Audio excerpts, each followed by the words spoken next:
இது கூட ஒரு பிஞ்ச் ஏலக்காய் பொடி, 2 ஸ்பூன் தேங்காய் துருவல் சேர்த்து கொதிக்க விடுங்க. பாகு நல்லா கொதிச்சதும் ஸ்டவ்வை லோ ஃப்ளேமில் வச்சுக்கோங்க.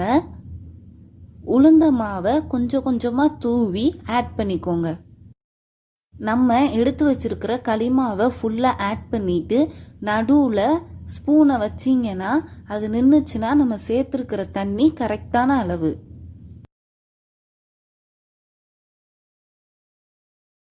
கருப்பட்டி தண்ணி பாதி அளவு வந்த பிறகு ஸ்டவ் ஆஃப் பண்ணிடுங்க. ஸ்டவ்வை ஆஃப் பண்ணிட்டு மாவை நல்லா கிளறி விடுங்க. வேணும்னா இன்னும் 2 ஸ்பூனு நல்லெண்ணெய் சேர்த்து கலந்து விட்டுக்கோங்க.